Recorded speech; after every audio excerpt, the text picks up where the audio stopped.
Om Shanti. Divine powers की series में आज हम सहन शक्ति के ऊपर चर्चा करते हैं। मनुष्य जीवन में बहुत सारी परिस्थितियां आती हैं। कई ऐसी परिस्थितियां होती है जो हमारे चाहे अनुसार नहीं होती है। कुछ लोग ऐसे मिलते हैं कि जिनके साथ हम मिलके नहीं चल पाते हैं। ऐसी परिस्थितियों में कई लोग हैं जो घबरा जाते हैं, परेशान हो जाते हैं, और कुछ ऐसे भी लोग होते हैं कि कैसी भी मुश्किल परिस्थितियां हो, कैसे भी लोग हो, वो उनके साथ मिलकर के चल सकते हैं। घबराते नहीं हैं लेकिन उनको सहज पार कर लेते हैं, खुशी में मौज में रहते हैं। और ये अंतर किस बात से होता है? तो इसमें सहन शक्ति का बहुत बड़ा योगदान है। जब सहन शक्ति की बात आती है तब अक्सर ये सुनने में आता है कि सहन करना बड़ा मुश्किल है। कई लोग ये भी कह देते हैं कि जो कमज़ोर होते हैं वो सहन करते हैं, मैं क्यों सहन करूं? या कई बार ये भी कह देते हैं कि मैंने कितना सहन किया है, अब मैं ये सहन नहीं कर सकती हूँ, टॉलरेट नहीं कर सकती हूँ। जब हम ये कहते हैं तो हम अपनी शक्ति को ही डाउट करते हैं, उसको लिमिटेशन में ले आते हैं। मैं इस बात को सहन नहीं कर सकती हूँ, या इससे इस बात को सहन नहीं कर सकती हूँ। यही चीज किसी और ने की, वो मुझे चल गई, लेकिन मेरे अपने ने किसी ने की, पति ने की, पत्नी ने की, तो मैं टॉलरेट नहीं कर पाई। वास्तव में हम सब के पास इतनी शक्ति है कि जो हम किसी भी बात को, किसी से भी आई हुई बात को सहन कर सकते हैं, अगर हम इस शक्ति का आह्वान करें, उसको डेली हमारे जीवन में प्रयोग करें, करते जाएं, तो सहन शक्ति कोई मुश्किल बात नहीं है। कभी कभी देखने में आता है कि हम मजबूरी से भी, या उस परिस्थिति की मांग ऐसी होती है कि सहन करना ही पड़ता है, इसलिए हम कर लेते हैं। कभी कभी तो ऐसी भी बातें हम कर जाते हैं जो हमने कभी सोची भी नहीं होंगी। समझो किसी का बच्चा अगर किसी चीज के नीचे दबा हुआ है, बहुत वजन वाली भी वो चीज क्यों ना हो, लेकिन माता पिता अपनी सारी शक्ति लगा करके भी उस चीज को उठाने की कोशिश करते हैं बच्चे को निकालने के लिए, और सफल भी होते हैं। तो वो शक्ति कहाँ से आई? तो अंदर में वो शक्ति थी, केवल हम उसको यूज नहीं करते हैं। वास्तव में जो सहनशील है वो व्यक्ति किसी भी बात के प्रभाव में नहीं आता है। जो व्यक्ति सहनशील है वो किसी परिस्थिति की दुख की लहर में नहीं आते हैं, लेकिन सदा अचल अडोल एक रस रहते हैं। जब हम किसी के एनर्जी के प्रभाव में आ जाते हैं तो हमारी एनर्जी कम हो जाती है। समझो कोई हमें अपशब्द कहते हैं, हमारे साथ गलत व्यवहार करते हैं, और हम उससे डिस्टर्ब हो जाते हैं, तो हम अपनी शक्ति का प्रयोग नहीं कर पाते हैं। हम उस बात को लेट गो नहीं कर सकते हैं, उसको छोड़ नहीं सकते हैं, ना हम उसको स्वीकार कर पाते हैं, ना उसको सहन कर पाते हैं। माना हमारी शक्ति को ही हम प्रयोग नहीं कर सकते। जब हम अंदर से स्टेबल है, स्थिर है, तो हम इन बातों के प्रभाव से परे रहते हैं। जितना हम परे रहेंगे, डिटैच्ड रहेंगे, उतना ही हम प्रभाव से अनटच्ड रहेंगे। विवेक भी कहता है कि जैसे के साथ वैसा नहीं होना चाहिए। ईंट का जवाब पत्थर से नहीं देना है, क्योंकि इससे कोई समस्या का समाधान तो होता ही नहीं है, लेकिन और ही हमारे संबंध खराब हो जाते हैं, हमारा समय शक्तियां खराब होती है, और उतना समय जो हम उलझे रह जाते हैं, टेंशन में आते हैं, गुस्सा आता है, उसका फिर शरीर पर भी असर होने लगता है। और नतीजा क्या होता है कि इसमें कुछ अच्छा नहीं है, नुकसान ही होता है। इसलिए जितना हम स्टेबल रहते हैं, स्थिर रहते हैं, अंदर से अचल रहते हैं, तो उतना हम उन बातों को खत्म कर सकते हैं, उनको छोड़ सकते हैं, लेट गो कर सकते हैं। अगर हम उनको अपने मन में भी चलाते रहे, ऐसे हुआ, वैसे हुआ, इसने ये किया, इसने ये कहा, वो कहा, ऐसा क्यों कहा, मन में हम चलाते रहे और औरों को भी सुनाया, तो वो बातें बार बार रिपीट करते रहे। जब उसको रिपीट किया, बार बार मन में दोहराया, तो उसको हम भूल नहीं सकते हैं। और क्योंकि हम उसको भूल नहीं सकते हैं, तो हम फिर उसको छोड़ नहीं सकते हैं, और इसीलिए हम सहन नहीं कर पाते हैं। क्योंकि भल वो बात तो चली गई, लेकिन मन से हमने उसको पकड़ लिया। इसलिए जब किसी बात के प्रभाव में आ जाते हैं, तो हम उसको सहन नहीं कर पाते हैं, क्योंकि हम मन से उसको छोड़ ही नहीं पाते हैं। तो ये जरूरी है कि बातों को अपने मन में न रखें, और इसके लिए बातों के प्रभाव में नहीं आए। ये याद रखें कि चलो बात तो आई है, थोड़े समय के लिए आई है, और वो चली जाएगी, तो उसमें मुझे क्या करना है? मैं अपने आप पर ध्यान दूं, अपने भीतर जो चल रहा है उस पर ध्यान दूं, अंदर से अपने को स्थिर रखने की कोशिश करूं।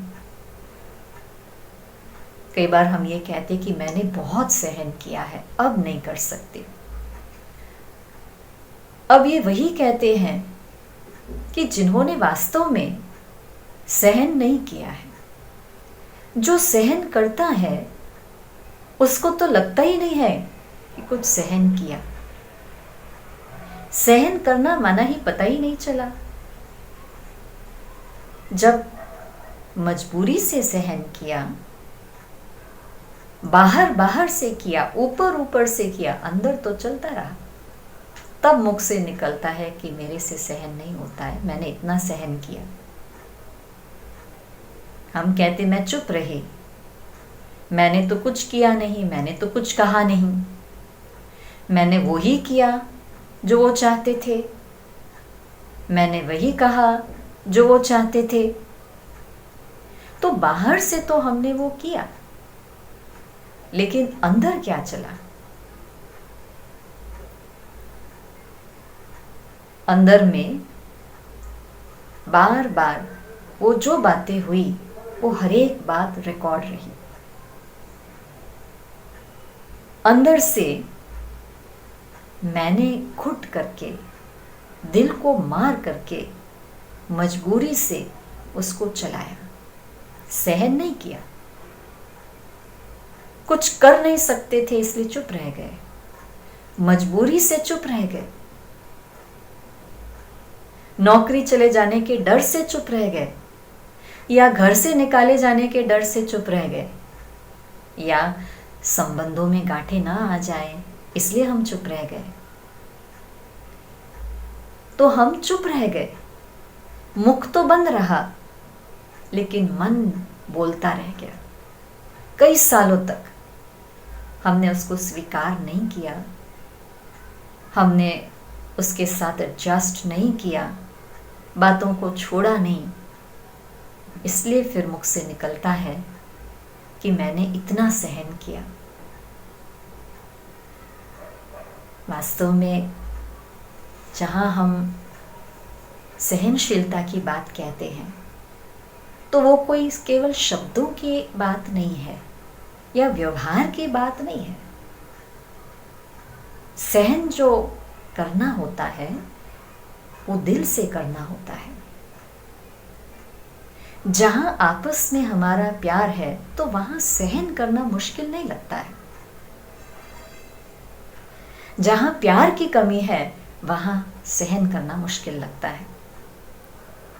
जहां प्यार है तो हम एक दूसरे के साथ मिल करके चलने की कोशिश करते हैं, एक दूसरे को समझने की कोशिश करते हैं, एडजस्ट करने की कोशिश करते हैं। तो जहां प्यार है वहां सहन करना नहीं लगता है। जैसे माँ है, एक माँ अपने बच्चे को प्यार करती है, इसलिए जब बच्चा कोई मुश्किल में है, कोई तकलीफ में है, तो उसके लिए कुछ भी सहन करने के लिए तैयार हो जाती है। ठंडी, गर्मी, भूख, प्यास, कुछ भी सहन करने के लिए तैयार हो जाती है। और उसको वो सहन करना नहीं लगता है, क्योंकि बच्चे से प्यार है। वो बच्चे को समझती है, इसलिए बच्चा कोई गलती भी करता है तो भी बहुत प्यार से सिखाते समझाते उसको सहन कर लेती है। तो एक माँ के जितना और कोई भी सहन नहीं कर सकता है। एक माँ के अंदर सहन करने की अनकंडीशनल शक्ति है, इतना सहन कर सकती है क्योंकि बच्चे से प्यार है। तो माँ को वो बात गलत भी नहीं लगती है, बच्चा कोई नटखटपना करता है या भूल करता है, समझती है कि वो सीखता है, आगे चलकर सीख जाएगा, सिखाने की कोशिश करती है, परंतु पहले तो उसको सहन करती है, तो उससे फिर वो बच्चा भी परिवर्तन हो जाता है।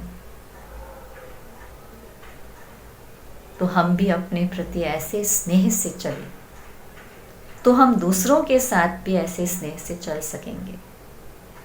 दूसरों को सहन करने से पहले हमें अपने आप को सहन करना है, अपने संस्कारों को सहन करना है। कई बार हम अपने प्रति ही बहुत कठोर हो जाते हैं, अपनी ही कमियां निकालते रहते हैं, अपने को ही क्रिटिसाइज करते हैं। हमारी अपने प्रति बहुत एक्सपेक्टेशंस होती हैं, और जब वो हमारी इच्छाएं, अपेक्षाएं पूरी नहीं होती है तो हम अपने आप को ही क्रिटिसाइज करते हैं। जब हमने ये किया तो हमारे अंदर हमने क्या एनर्जी क्रिएट की? हमने अपने प्रति कोई सुख की एनर्जी क्रिएट नहीं की, बल्कि नेगेटिव एनर्जी क्रिएट की, दर्द क्रिएट किया। जब हम अपने को ही क्रिटिसाइज करते, अपनी ही निंदा करते हैं, अपनी ही गलतियां निकालते हैं, तो अपने लिए हम खुद ही दर्द क्रिएट करते हैं ना। और जब अंदर में वो भरा हुआ है, जब हम अपने आप को ही प्यार नहीं कर पाते हैं, तो फिर हम दूसरों को कैसे प्यार कर सकते हैं? फिर हम दूसरों की बातों को सहन भी कैसे कर सकेंगे? जब हम अपने को क्रिटिसाइज करते हैं, हमारे अंदर क्या भरा हुआ है? निंदा, गलती निकालना।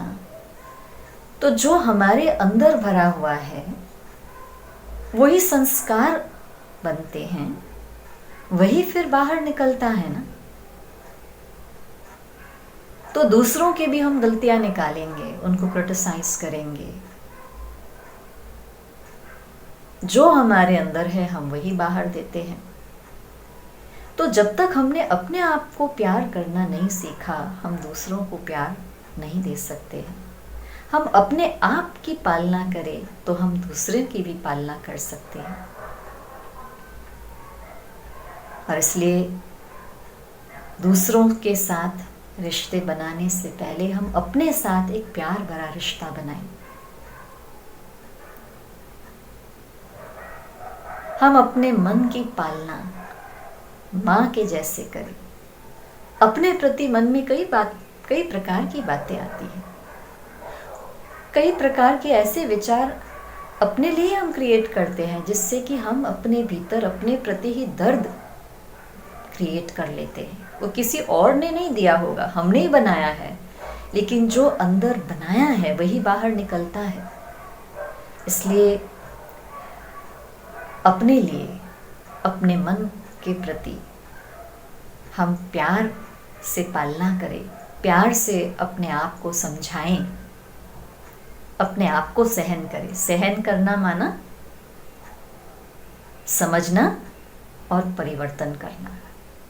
चलो, किसी बात के कारण, कोई पुराने संस्कार के कारण मेरे मन में ऐसे ऐसे विचार चले, लेकिन मैं अपने आप को प्यार से परिवर्तन कर दूं। जो व्यक्ति सहनशील है वो अपने फायदे और नुकसान का सोचता है कि इससे मुझे फायदा है कि नुकसान है, ये अल्पकालीन है या सदाकालीन है।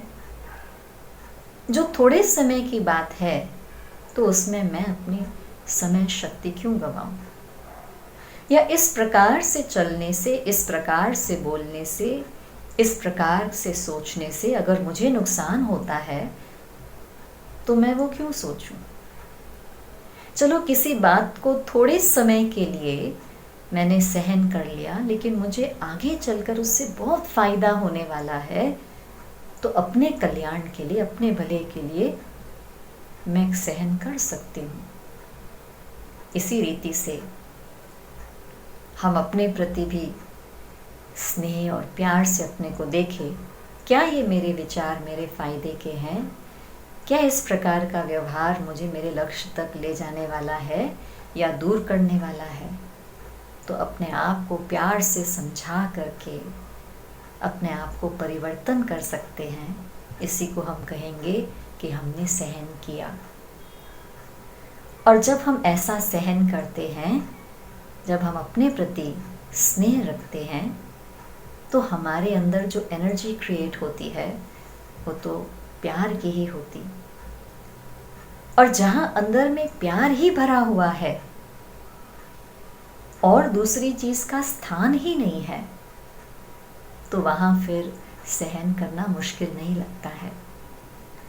वो व्यक्ति किसी भी परिस्थिति में, किसी भी बात में, कोई कुछ भी करे, वो खुशी में, मौज में रह सकता है। वही एनर्जी वो बाहर रेडिएट करता है। अपने प्रति एक एक्सेप्टेंस की और दूसरों के प्रति एक एक्सेप्टेंस की फीलिंग ले आता है। कई बार हम ये भी सोचते हैं कि परिस्थितियां इतनी मुश्किल आती है, उन परिस्थितियों में जो हमने कभी सोची भी नहीं होंगी, ऐसी परिस्थितियां आती है तो वहां हम हिल जाते हैं। जो सहनशील व्यक्ति होता है वो सोचता है कि परिस्थितियां तो क्षणिक है, एक टेस्ट की समान है, परीक्षा की समान है, जो आती थोड़े समय के लिए है, लेकिन वो हमें आगे बढ़ाने के लिए आती है। जैसे स्कूल में हम एग्ज़ाम देते हैं, वो एग्ज़ाम कोई लंबी नहीं होती, थोड़े समय का पेपर होता है, लेकिन वो हमें अगले क्लास में आगे बढ़ा लेती है। तो जो सहनशील व्यक्ति होता है वो परिस्थितियों को एक प्रॉब्लम के रूप में नहीं, एक चैलेंज के रूप में देखते हैं, एक अपॉर्चुनिटी के रूप में देखते हैं। ये आगे बढ़ाने के लिए आई है, इसीलिए कभी भी उससे घबराते नहीं हैं। समझते कि परिस्थितियां तो जैसे कि एक खेल है, खेल के अंदर हार और जीत दोनों ही होती है और इसलिए उसमें मज़ा भी आता है। तो जब हम परिस्थितियों को एक खेल के रूप में समझते हैं, उसको ऐसे स्वीकार कर लेते हैं, तो उसमें सहन करना मुश्किल नहीं लगता है। व्यक्ति घबराता नहीं है। घबराते वो हैं जो गहराई में नहीं जाते हैं। जो सहनशील होगा वो किसी भी नए कार्य से भी या किसी भी बात को करने से घबराएंगे नहीं, वो उसकी गहराई में जाएंगे, गंभीरता से उस पर सोचेंगे कि इस परिस्थिति में मुझे क्या करना चाहिए, मेरी कौन सी शक्तियाँ हैं जो मुझे उसमें हेल्प करेंगी, इस परिस्थिति में क्या डिमांड है। ज़रूर उसका कोई समाधान है और वो निकलना ही है। वो उस पर शांति में सोचेंगे, गहराई में जाएंगे तो सहज उसका समाधान कर पाते हैं। कोई कितना भी कठिन परिस्थिति हो, कठोर संस्कार वाला व्यक्ति हो, जो सहनशील होता है वो उसको भी शीतल कर देता है, सहज कर देता है, वो इजी रह पाता है, तो उसको सफलता भी सहज मिलती रहती है। कई बार हम ये भी सोचते हैं कि मुझे ही क्यों कहा जाता है। हमारे कोई मित्र संबंधी हमें कोई इशारा देते हैं, शिक्षा देते हैं, सावधानी देते हैं, तो भी हमें वो बुरा लगता है कि मुझे ही क्यों कहा जाता है। लेकिन जब कोई हमें शिक्षा दे रहे हैं, कोई इशारा दे रहे हैं, तो उस समय हम ये समझे कि ये हमारे बहुत अच्छे शुभ चिंतक है, इनका हमारे प्रति बहुत प्यार है, वो हमें आगे बढ़ते हुए देखना चाहते हैं, इसीलिए हमको ये इशारा दे रहे हैं। अगर हमको ये लगता है कि मुझे इस शिक्षा की अभी ज़रूरत नहीं है, कोई बात नहीं, शिक्षाओं को एक अनमोल मोती समझे, जो मुझे आज भले न काम में आने वाला हो लेकिन भविष्य में ज़रूर काम में आएगा, तो उसको संजो के रखे, उनके प्रति एक स्नेह की, कृतज्ञता की भावना हो कि उनका हमारे से प्यार है, इसीलिए कह रहे हैं। जैसे कोई हमारी प्रशंसा करते हैं तो उनके प्रति कितना प्यार आता है, वैसे ही प्यार कोई हमको कुछ इशारा दे तो उनके प्रति आए और उनकी बातों को हम अपने भीतर में समा लें, एक्सेप्ट कर लें, उनके सजेशंस को एक्सेप्ट कर लें, तो उससे हमारे अंदर में कोई हलचल नहीं होंगी और हमारे संबंध ठीक रहेंगे। एक बार हम ये भी सोचते हैं कि ये व्यक्ति ऐसा क्यों है, ये ऐसा क्यों करते हैं। हम तब अपने आप को याद दिलाए कि हर व्यक्ति की पर्सनालिटी अलग अलग है, हम सभी एक जैसे नहीं हो सकते हैं, हमारे विचार अलग हैं, हमारे संस्कार अलग हैं, हमारे जीवन के अनुभव अलग अलग हैं, हमारे सबके कर्म बंधन अलग अलग है, क्योंकि हमारी जीवन की यात्रा अलग अलग है। भल हम एक ही परिवार में जन्म लेने वाले भी क्यों ना हो, लेकिन फिर भी हमारे जीवन की जो एक्सपीरियंसेस है, हमारे जीवन की जो सर्कमस्टेंसेस है, वो एक जैसी नहीं हो सकती, और इसीलिए संस्कार भी एक जैसे नहीं होंगे। किसी के क्या संस्कार है, क्यों बने हुए हैं, वो मुझे नहीं पता, लेकिन कारण है। ये तो हम जानते हैं कि हर आत्मा एक लंबी यात्रा करके यहाँ पर पहुंची हुई है। जीवन एक ये लंबी यात्रा है और इस यात्रा में हर एक ने अपने अपने अलग अलग अनुभव बनाए हुए हैं, जिस कारण से अलग अलग संस्कार बने हुए हैं, अलग अलग कर्म बंधन बने हुए हैं। तो हम एक जैसे कैसे हो सकते हैं। एक माँ बाप बहुत अच्छे तैराक थे, वो चाहते थे कि उनका बच्चा भी एक अच्छा तैराक बने, लेकिन बच्चा पानी के नाम से ही डरता था, पानी में कदम भी नहीं रखना चाहता था। माँ बाप बहुत कोशिश करके समझा बुझा करके उसको पानी के नज़दीक ले भी जाते थे, तो वो वहाँ चला भी जाता था, लेकिन फिर भाग जाता था।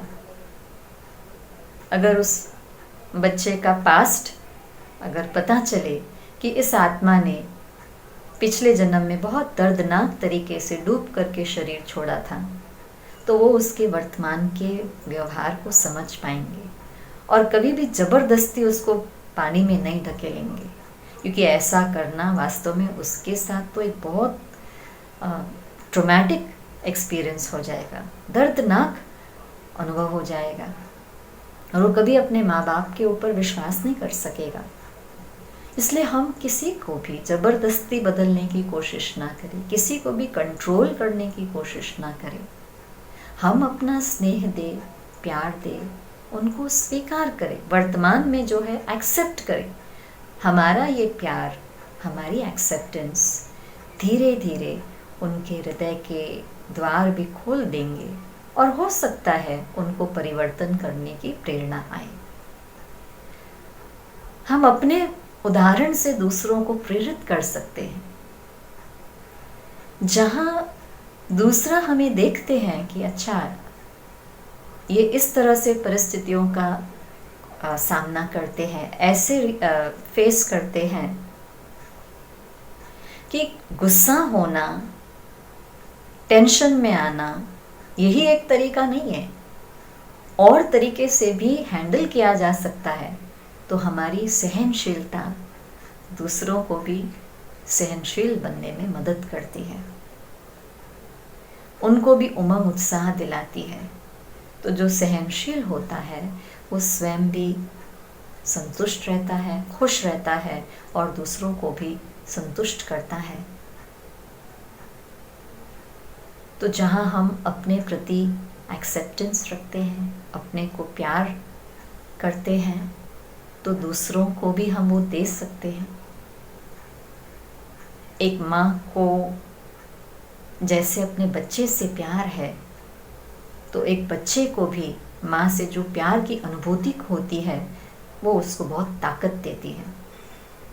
तो एक हम अपने आप से प्यार करें, लेकिन दूसरा है कि हम किसके बच्चे हैं। हम प्रेम के सागर के बच्चे हैं। गाया जाता है ना, तू प्यार का सागर है, तेरी एक बूंद के प्यासे हम। तो हम उस प्यार के सागर के बच्चे हैं। जब हम उससे नाता जोड़ते हैं तो हम असीम प्यार का अनुभव कर सकते हैं, जो हमें अंदर से भरपूर करता है, एनर्जाइज करता है। तो ये एक प्यार भरा नाता ऐसा है जो हमें सारी शक्तियों से भरपूर कर देता है। वो सब कुछ हमें उस एक से मिल जाता है जिसकी हमें आवश्यकता है। तो चलिए, आइए कुछ पल के लिए हम अपनी शक्तियों को जागृत करने के लिए उस परमात्मा के साथ अपने मन का नाता जोड़ें। चलिए, कुछ पल के लिए हम अपने आप के साथ एक प्यार भरा नाता जोड़ें, अपने आप से कनेक्ट हो।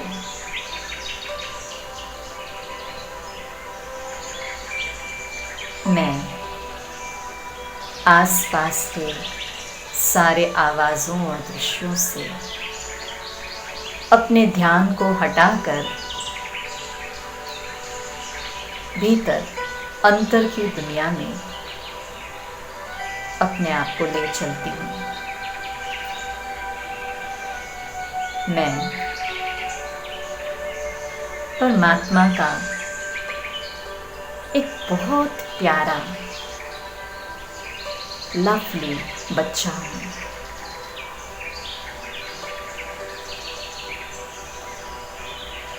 ईश्वर ने मुझे बहुत सारी शक्तियों से, गुणों से सजाया हुआ है। मुझे बहुत सारे गुणों से श्रृंगार किया है।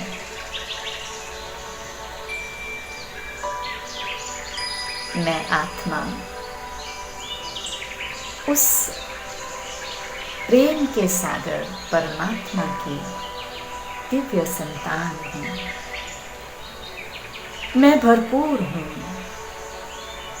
मुझे किसी से कुछ भी नहीं चाहिए।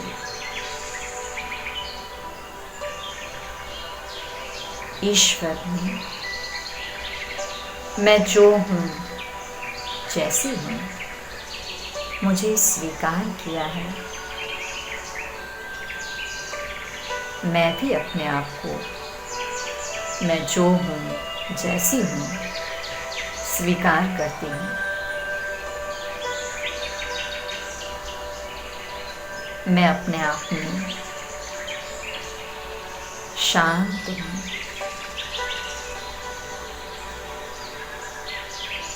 स्थिर हूँ, संतुष्ट हूँ। किसी के विपरीत व्यवहार को देख करके भी मैं उसको स्वीकार करूँगी, उनके प्रभाव में नहीं आऊँगी। कोई मुझ पर अपशब्दों के पत्थर भी डाले तो भी मेरे पास जो है स्नेह, शांति, शक्ति, मैं उन्हें भी वो ईश्वरीय फल दूंगी। जैसे फलदार वृक्ष के ऊपर कोई पत्थर फेंकता है तो वो वृक्ष रिटर्न में पत्थर नहीं, फल ही देता है। वैसे मैं भी एक फलदार वृक्ष की तरह हूँ और मेरे पास अपनी आंतरिक खुशी, प्यार, शांति, शक्ति का फल है दूसरों को देने के लिए। सारे दिन भर में मैं अपने आप को याद दिलाऊंगी कि मैं भरपूर हूँ, सर्वशक्तिवान पिता की संतान, मास्टर सर्वशक्तिमान हूँ। ओम।